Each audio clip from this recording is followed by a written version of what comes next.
Hello and welcome back, ladies and gentlemen, here to the Battlerite Pro League. I am Wade Dreadnought Penfold here in replacement of Findable Carpet for this weekend, and with me is going to be in the flesh. We've already got a lot of North American action unfolding, but the biggest thing that we've got to be talking about now is Spacestation Gaming. What is the future? What is the mentality? What are we going to see from this team? Because back-to-back upsets already opening week number 1 and now week number 2 from it. Yeah, this is rough. I think this is going to be very telling of how good of a team they actually are. Absolutely. Everything's easy when you win. You get along with your teammates just fine. Everyone's cool. And when you start to lose, things start to get pretty bad. So whether or not these guys tilt and handle their communication well is going to be very important. They're going to have to try really hard not to. However, I think this series is going to be a little bit of a break for them as they're playing with a stand-in. Yeah, that's a good point that you bring up. Any result, I feel like, from that type of situation, you can look at and be like, you know, we aren't playing with the full squad. You know, there's a lot of variations that can kind of come into that because a lot of people underestimate, even though in Battlerite, for instance, because that would be 1/3 of the team, 33% of the team's gone, I would argue it's far more than that. Communication and just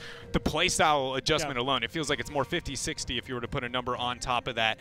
But first, ladies and gentlemen, we got to figure out where everything's kind of unfolded, where maybe Spacestation Gaming find themselves through our North American standings so far, because as we have said, it has been, I don't want to say, you know, in the realm of unheard of, but definitely not expected there, as Youngsung remain at the top of Group A. Yeah, and I'm feeling pretty confident when I say these guys are going to be the first seed in the group. Youngsung, they've taken down SSG twice, not once, but twice. I don't see them having much of a problem with the rest of their group moving on.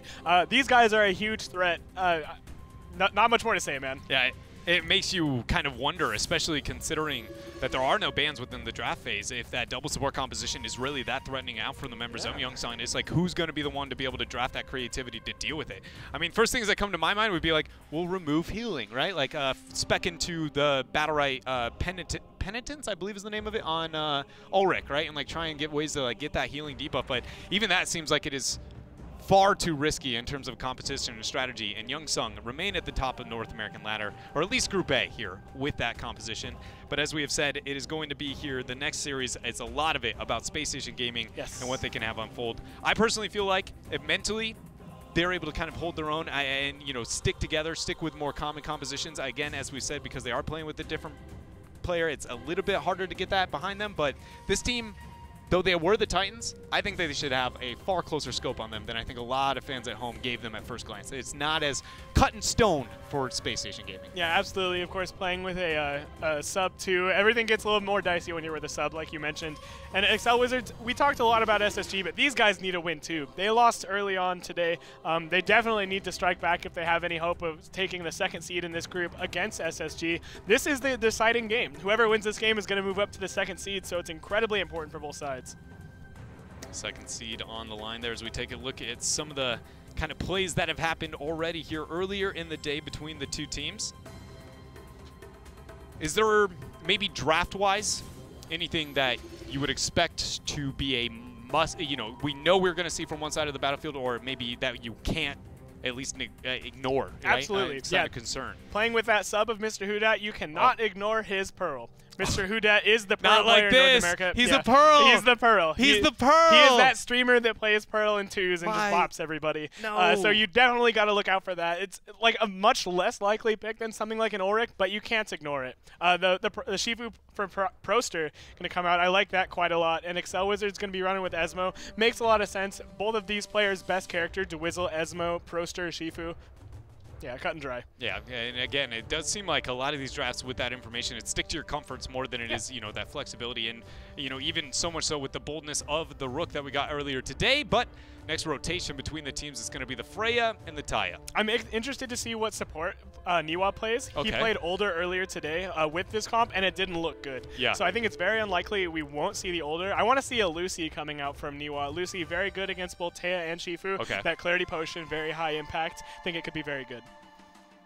If we don't see that, it's going to be the Ulrich. Oh, the Pearl! The last choice. And it is, in fact, a Pearl for Spacestation Gaming, though. And it's going to be Mr. Hudat flexing it on what I consider the absolutely most annoying character in the game, which is why you guys saw me freaking out a little bit before, is Pearl is a silencing demon. Oh, yes. She is very difficult to be able to deal with, and beyond that, it can splash if you take the Battlerite to deal with it. Yeah, she water, she splash. Amazing, right?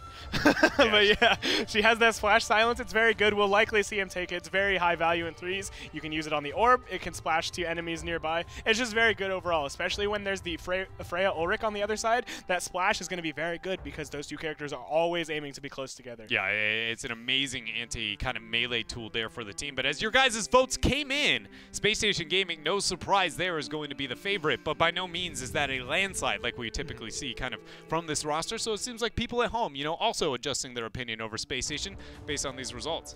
Yeah, makes sense. And Niwa, a fan favorite, as is Skywind, both very popular streamers. So it makes sense that Excel Wizards still garnering some of those votes. I'm very excited to get into this game and see what's going to happen. Of course, Proster and Averse playing the Shifu Taya. Lots of strong setup possibility. And not only that, but now you got to be careful for the in-cap into silence combo from Pearl. There's just so much disgusting stuff that SSG could pull out with this comp. This is going to be very cool. Yeah, it is going to be awesome. And I'm excited to see Excel Wizards running, you know, similar comps, but obviously not. And the fact that Uldur functioning in a very different manner synergizes a lot better with Freya. And I would even argue, I personally feel like out of all the range, he synergizes with Esmo, debatably the best. Again, that mosquito mentality.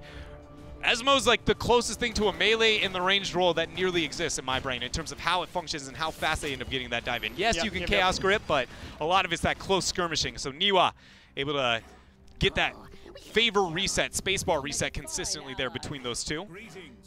Yeah, this will be interesting, man. My eyes are going to be on Mr. Hudet. I mean, just because it's a Pearl and he's the sub in, absolutely my eyes have got to be on Mr. Hudet. You know, Naraga in Europe has played a lot of Pearl recently and made her look pretty good. And, you know, something I've always thought in my mind is, why don't we see Mr. Hudet in the competitive scene playing Pearl? Naraga makes it look incredibly potent. Where's he at? So this is kind of Mr. Hudet's chance, playing in front of a big crowd, playing with a very, very good team in SSG. If he wants to prove himself with that, which I'm sure he does, this is the time and the place.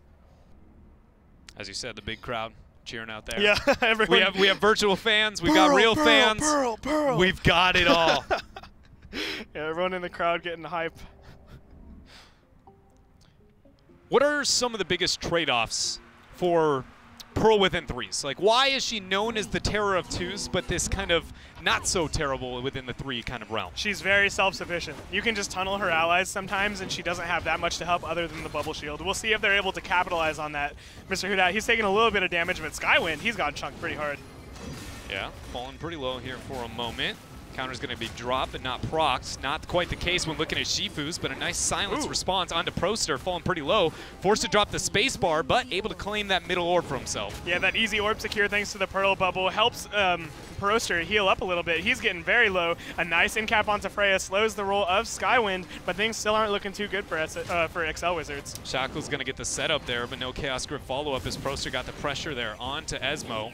Orbs up in a few, going to drop the ultimate to make sure they get that for themselves. Excel Wizards get it, but Esmo may be caught out there. D-Wizzle falling extremely low, and with that spacebar and the silence there from Mr. Hudet, they end up getting the pick here.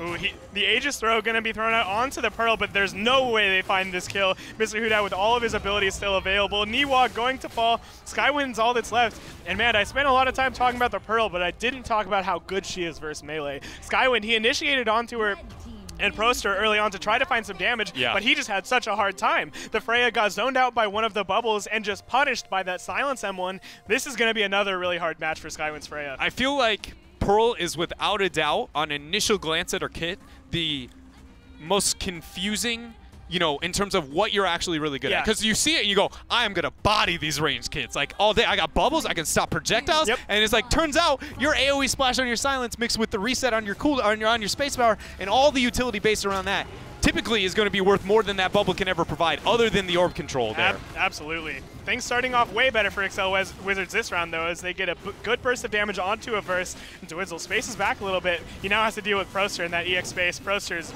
wreaking havoc in this backline.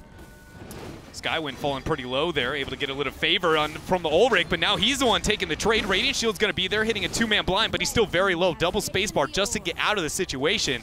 A bit of a responsive trade there as we see D-Wizzle going onto the back line, trying to get a positive trade onto Taya, forcing out the Tornado. But right now, Spacestation pulling far ahead as Proster gets a nice selfie.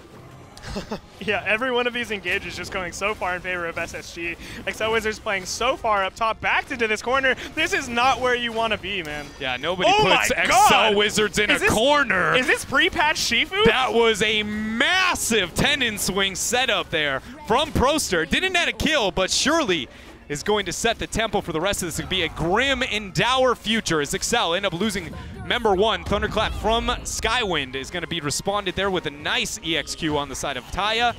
And with that, D-Wizzle, the last man standing, Space Station take round 1. Yeah, we saw the power of the extended silence Battlerite on the Pearl there. Up top, Niwa, the silence lasted just long enough for a final M1 to come out from Proster and secure the kill. And man, that tendon swing, it might have not ended the round point blank. That was so flashy. Yeah, no, it's one of those like, I mean, you might as well, right? Yeah. They're there. I mean, I might as well.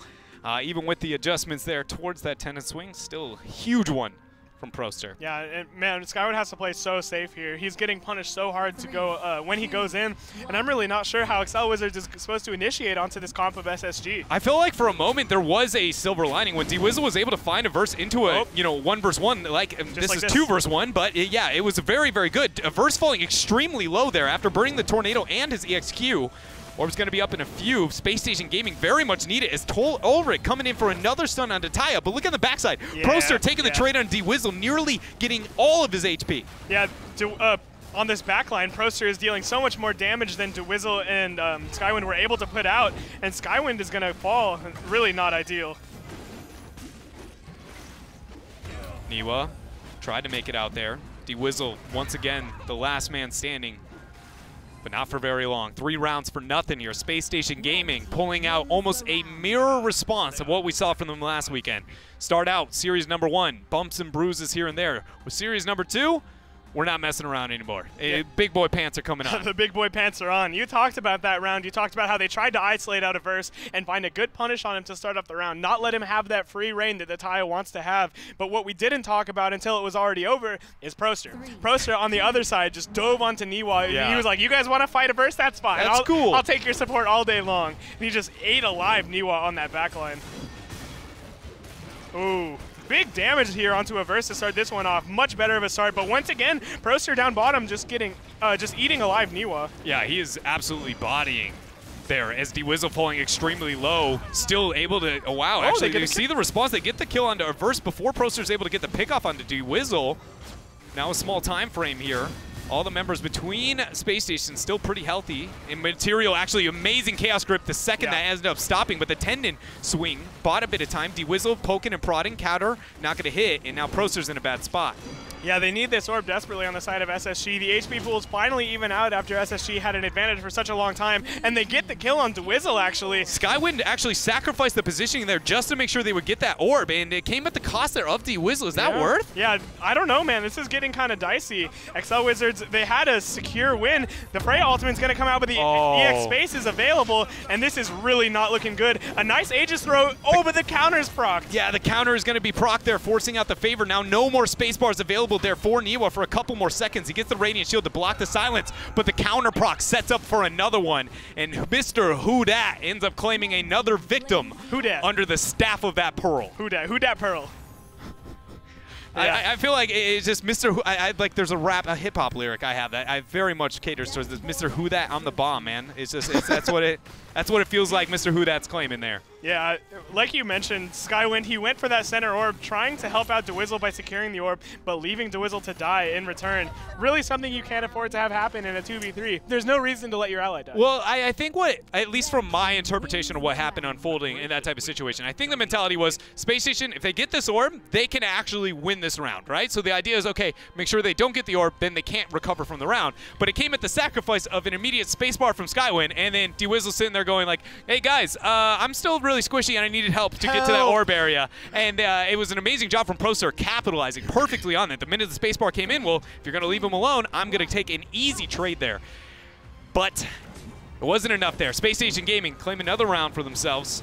And Proster opens up with a nice javelin and a counter, forcing out a spacebar because it wasn't going to be hit. Who Dat healing up the squad as D-Wizzle is a bit isolated from the team. Going to have to be forced to spacebar.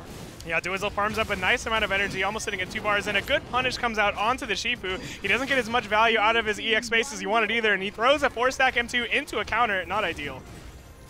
Esmo in the 1v1 there with Proster. Ulrich looking to join in to kind of turn the tides there, but Skywin falling extremely low. The two-man stun from Niwa. Big plays coming in, and the counter's not going to connect. Skywin. Mr. Who That falling low, but Skywin's even lower. The comeback there onto the shield's not going to land into anybody. D-Wizzle's ultimate is going to be a bit of a whiff, and Space Station lock down another orb for themselves. Counter's not going to be hit between the two melees.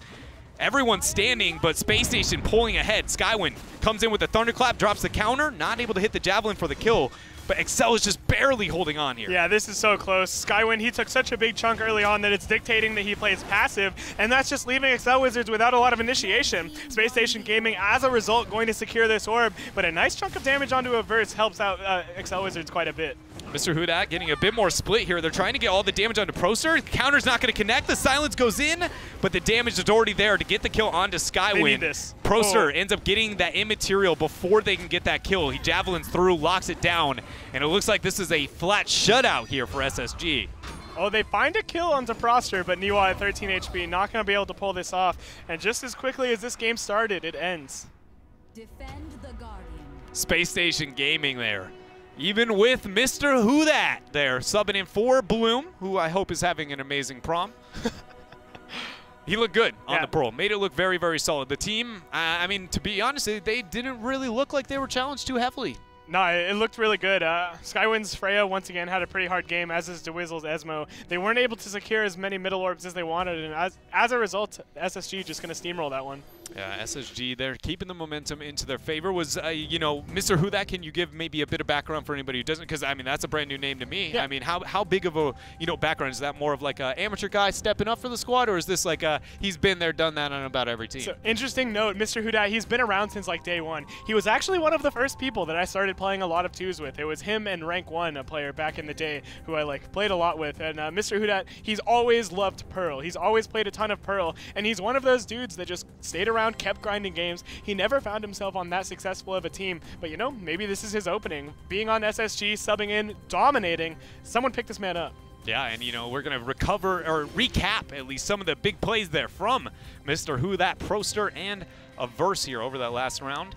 I mean, I feel like the biggest play here for a majority of it, it was just around that. There was a huge chaos grip, I think, in round 1 that we saw for a moment for the members of, excuse me, our blue team here to be able to recover, but it was really not that big of a one. Again, it felt like it was almost unchallenged for most of that game. It did feel like it was like in my opinion, it looked like, I don't think that the individual skill level, like it came off, and you can correct me if I'm wrong, it came off as a team that is a little bit more rigid within their draft picks, right? And that they're going to be playing things that are slightly outdated and not willing to adapt to the meta quite yet, versus an extremely good team that is still very, you know, coordinated. And it's like, if you change those picks to be maybe more meta, that looks a little bit more. Here goes rounds 1, 2, maybe the other way. Yeah. But add the two together, and it just felt like it was like, SSG is here to win. Yeah, we're seeing the same problem out of Excel Wizards that we saw out of Entropy Week 1.